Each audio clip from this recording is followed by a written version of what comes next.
A very good day to you. Welcome to Herman Manyora's YouTube channel. My name is Jadil Kabir. Super proud and happy that you've been joining us and continuing with our conversations every single day. I'm here with Herman Manyora, political analyst, strategist. You do so many things. A lecturer at the University of Nairobi. How are you? Fine. Just fine, usually say? That's good enough. I want us to talk about Let's Talk Love at first. Oh, yeah. We were saying we are doing pretty well there, our new channel. In case you don't know, we have a new channel, Let's Talk Love. What were you sharing yesterday? Tell people why you I was created talking the channel. about barrenness. You can hear about it theoretical, but when it happens in a home, you marry a woman 1 year, 2 years, 3 years, no child.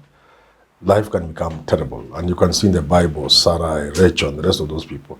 So how do you manage situations like that? We have live conversations from people who have gone through it. In case you haven't visited Let's Talk Love KE, go ahead. We also have some testimonials, people who have gone through life. And we're asking our viewers if you know somebody who has gone through many of these things you are talking about. That is not easy. You marry a Muslim, you are a Christian, you think it's easy.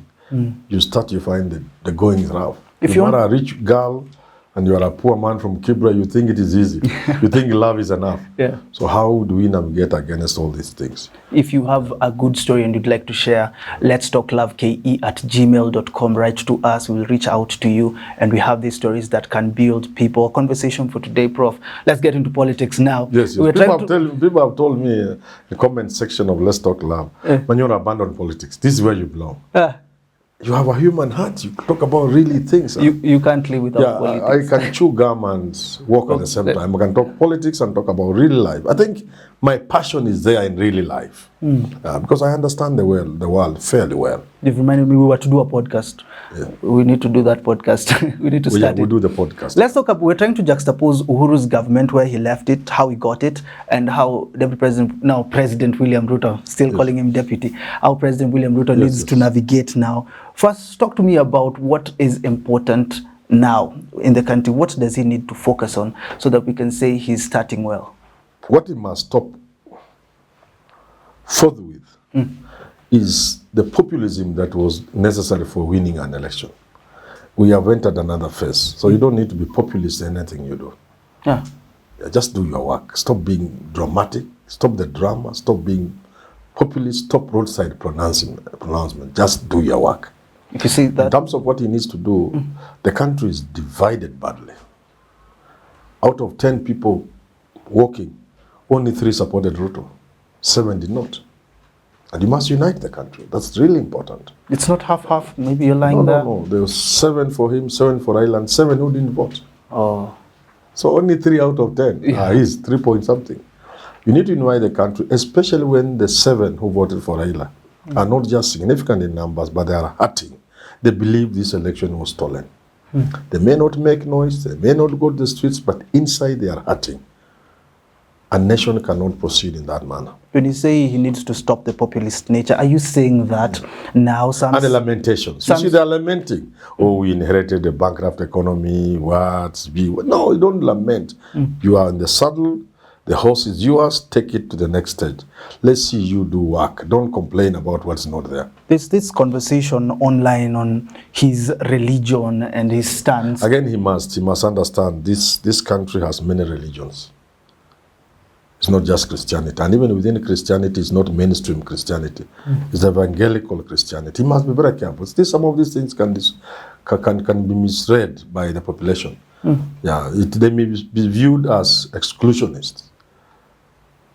So you have to be very careful about it. Go to church. You are a church. We go and pray. Don't over dramatize it. There's no point of bringing someone at State House. Don't. It doesn't serve any purpose. You are the president, for heaven's sake. Stop being populist. Just run the country. That's my advice to him. By the way, I'm trying to get an appointment to talk to him.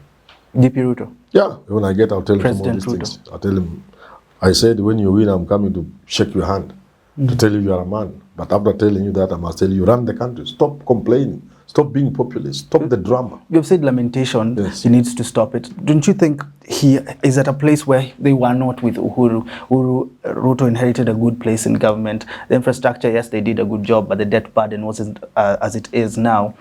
What is the problem? The debt burden, they are the ones who pushed it from 1.79 trillion to about 5 trillion, 4-5 trillion in the first term. So what is this talk about debts? Let's just stop complaining. This country should not be turned into a book of lamentation. The president has a country to run. Let him start running the country. Way forward in terms of building the economy. Yes, he says about the debt burden. Rigathi Gachagua was saying the treasury is empty. The treasury is... That is what I'm saying, cheapness. You see, this country collects money and spends the same money it collects. So you do not expect to find money in that account. It's not a savings account. Government is not operating a savings account. You collect taxes and you release the same taxes to render services to the people of Kenya. So you are unlikely to find money packed there and stacked there. It's not a savings account. I want to know, what should he focus on? For Uhuru, he was focusing on infrastructure more. 11,000 kilometers of road, more than tripling all governments that were there before. Is this going to be more of what we saw with Uhuru? I think my advice to the president is very simple. Stop complaining, stop the drama, stop being populist, stop the lamentations, sit down and work. How do you work? Assemble a team of men and women who look at this patient. These countries are patient. Assemble the best doctors you can get from across disciplines in the medical field. In other words, I'm looking at experts, people with the ability to look at this country and look at the problem and assess the problem and look at solutions across sectors. How do you revive the economy? How do you deal with the politics? How do you handle agriculture? It's not something you can make a pronouncement one afternoon. You need to come up with cabinet, where need be appoint teams of advisors.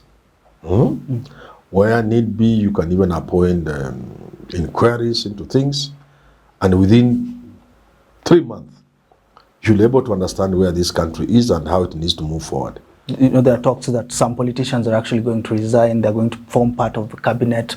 Is this the right way? For Uhuru, they came in and it was more a technocrat. You can put anybody in cabinet. You can put anybody in cabinet. I mean, they can be politicians. But of course, it can be politicians. It can be a senator. It can be a member of National Assembly.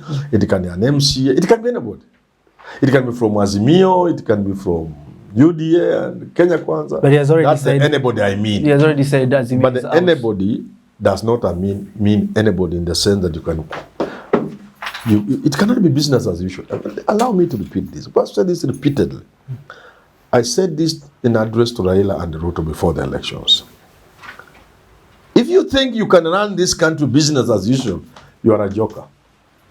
The country will collapse in your hands. I've said it repeatedly, on your shows. Yeah. And I want to If you think you are going to look up at any fool, any idiot, any sycophant, any loyalist, people who shout your name and what you make them cabinet ministers, this country will collapse in your hands. Should you reconsider the thought of not appointing guys who are in opposition? I'm not in that direction. I'm saying pick from wherever you want to pick, but let it be the best Kenyan you can get your hand on.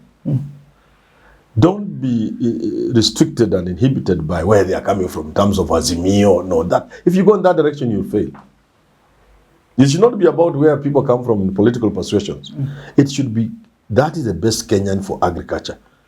And is an Azimio person. Come, let's work together. This is your country. Let's build it together with you. When you listen to his side, it's more of the handshake. When opposition came to work with government, it's what brought the country to where it is. Yes. The economy, the debt burden. There was no one to oversight this government. But if it was as simple as the handshake, now that there's no handshake, why can't things just work? Yeah, you said the price of commodities is up because of the handshake. There's no handshake. Now you are the president. Why can't things work? Yeah, you said ni Raila alikuwa anafanya vitu mbaya na Uhuru. Now they are not there. So who are you turning to? Just work. There is a danger in this country, and I'm going to write about it in the mainstream media. These people told Kenyans a lie about everything, including bottoms up. It was a big lie, but they wanted power, which they got fine. Now they must tell another lie. Because this lie is not working. So they have to tell another lie.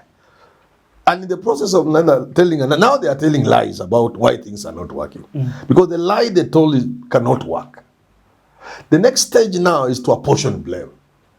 That you see, we promised you this. We can't do this. Uhuru has destroyed the country. So are you saying we're not going Uhuru had bankrupt. See, those are the excuses I'm asking them to avoid. Because there's people who listen to you. When you say, Uhuru alikuwa amepora inchi, they will listen. Fine, but you see, they are listening from here. But when this one becomes unbearable, they will not listen to you. They will just send you home. Are you So I'm saying, just advising them because a good man. from what you're saying, it's a safe, we will not see this bottom-up economy in this. Where will it come from? It was a lie. Bottom up, it's a lie. It can't work, and I've explained it. Now that they are in State House, they should understand what I meant. It's a big lie. It can't work. If you try it in the banking sector, you collapse the banks. If you try giving money down there, in terms of loans, you don't have the money, but if you had and gave them, you do not understand this country. Because the people you'll be giving, those kiosk operators, those kiosks are not run by those people. Those borders are not run by those border people, for heaven's sake. Those borders are bought by people in the middle class. The people who go to banks for loans. So if you give them free money down there, it comes up to the middle class. The middle class stop going to the banks. The banks fall and go. And the banks have a role to play in an economy. They simply don't understand how these things work. When he stepped into office, executive orders from fuel subsidy, UNGA, judges. If you were in this position, where would you have started? I wouldn't start things that are populist. Those are populist things. First of all, I said about judges. Did you look at the file why Uhuru didn't appoint them? Yeah. Did you look? Don't move to be populist. This populist thing, they don't help you. Do your work. Don't stop drama, stop being populist. There's a lot of work to be done. This economy is collapsing. There's no room for drama. There's no room for populists, for excuses, for blame games. There is no room for that. There's just room for one thing. Work. The kids call it ewaki. Work. Ewaki. Of course, in an interview, he said he was not going to be authoritarian. He's known for building consensus. Is that what we need, an authoritative president now? Why would you be authoritative? Just do your work well. Simply and doing your work. One thing is, if you do your work well, Kenyans will support you. Even those hurting, they will support you. But you must do your work well. You must know it's not a simple job. This job will not be done through excuses, through roadside pronouncements, through lamentations, and through drama. The job will be done when people do what Americans say, put something on down to work. We can't pronounce it. You know what Americans say. Put it down and work. Try anything else, business as usual, appoint these cronies, the country will collapse right in your hands. Because I've told people, if you think in terms of 5 years, that thing is a thing of the past. Presidents will have to be very careful to finish 5 years.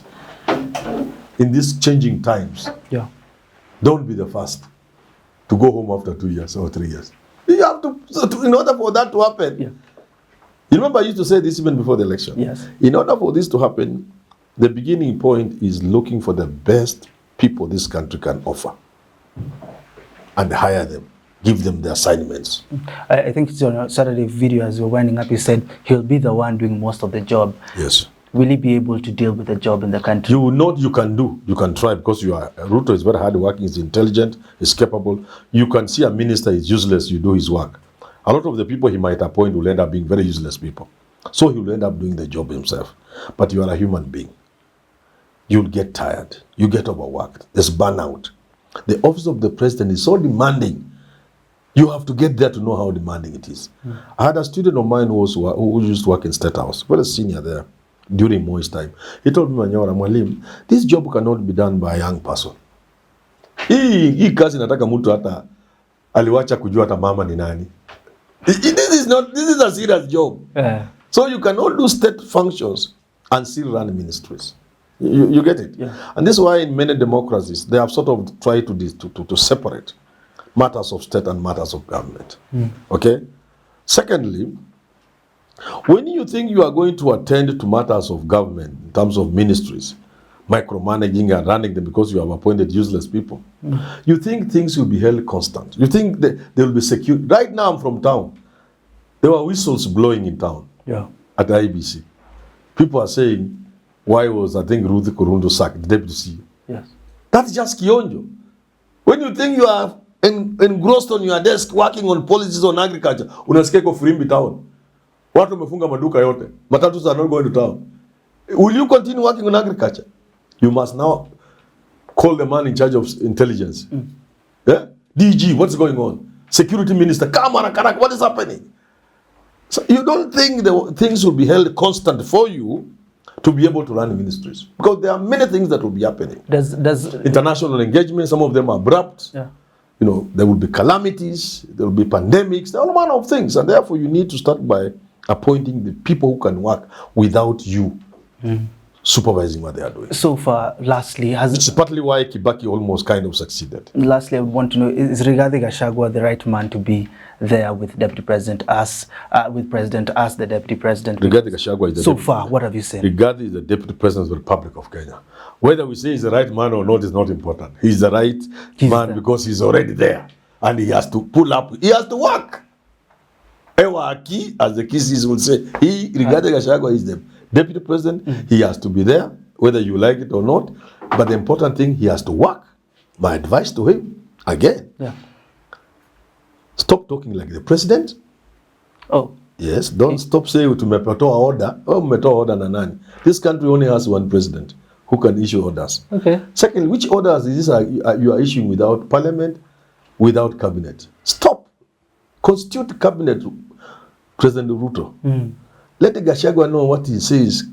Some things can only be said by the president. Is he outshining Ruto? Is he outshining Ruto? You may be going in that direction, which is also not very good for anybody. I heard Mutai Ngugi talk about it. Again, be very cautious of the things you say. The Shamba system. I never agreed with Wangari Maathai chasing people out of forest. But after the Mao thing happened, I'm almost changing my mind.